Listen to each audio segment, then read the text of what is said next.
Well, see the way the question is asked and also the way normally it's addressed is, people think there is something called as negative thought and positive thought. They want to remove the negative thoughts and have only positive thoughts. For such people, I would ask them to just experiment for 10-15 seconds. Let them forcefully remove one thought from their mind. For example, next 10 seconds, just don't think of a monkey.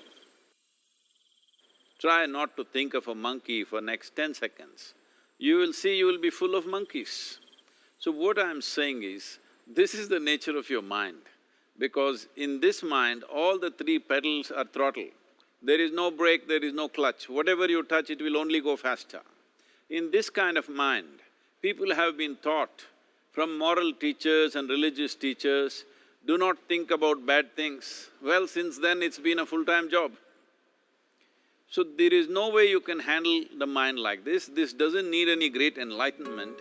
If you spend 2 minutes with your eyes closed, you will realize you cannot do anything forcefully with this mind. So, I want to remove negative thoughts. Do not ever go in this direction, because what you want to remove will become your quality. Always you will be on it.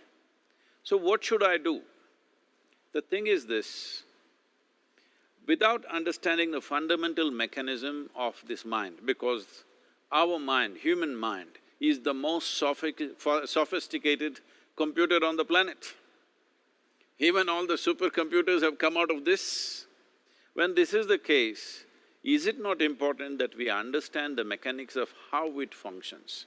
One simplistic aspect of how it functions is, there are no subtractions and divisions in our mind. There is only addition and multiplication. If you try to do something with it, it will say one more. If you try hard, it will multiply into many more. In this mind, you don't try to identify what is positive, what is negative and try to remove it. First of all, one needs to understand, this mind of yours, this body of yours is supposed to serve you. The life that you are is important. Body and mind are vehicles that must serve us. If you sit in a vehicle, it must go where you want to go. If it goes to its own destination, what is the point of such a vehicle? It's just a nuisance. Right now, most human beings are unfortunately experiencing this fantastic possibility of human mind as a nuisance, as a troublesome thing. Well, this is the most beautiful thing you have. It's just that you need to pay little attention as to how it functions. One simple thing is this. First and foremost process is, that's why we put out this process called Isha Kriya. This is to distance yourself from your physiological and psychological process. There is something called as you which exists. This is not a composite of all your thoughts and emotions and physiological processes. Beyond that, there is you. If you close your eyes, even if you cannot see anything, you're still there. It is through the window of your eyes that you're looking out, but if you close your eyes, it doesn't mean that you don't exist, you still exist. So beyond your thought, you still exist, beyond your emotion, you still exist.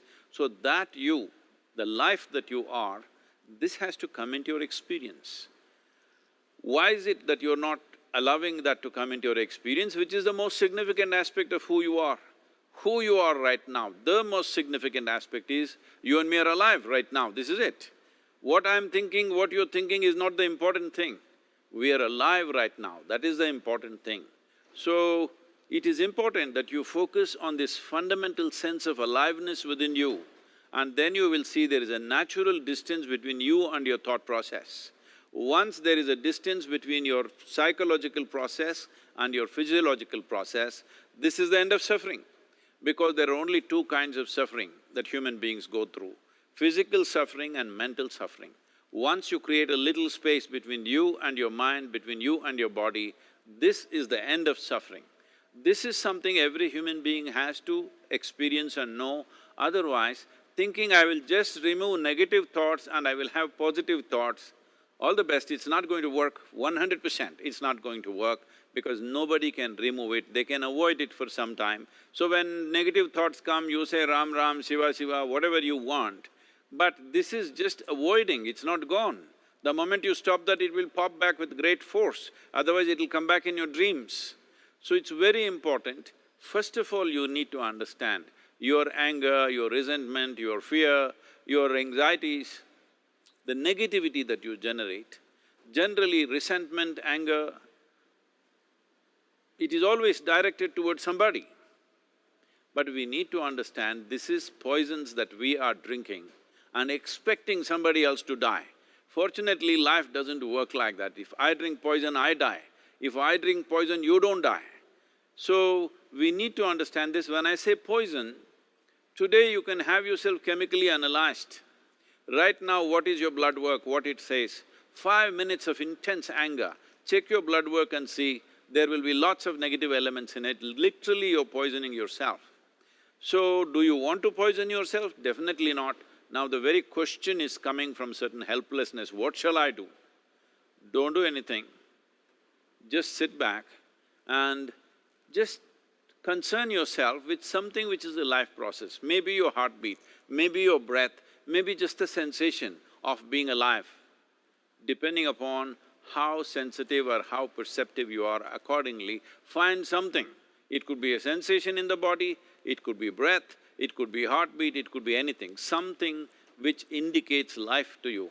Just pay attention to that for some time. Slowly you will see there is a distinction between what is you and what you have gathered, which includes both your physiological and psychological possibility or mess, whatever you made out of it.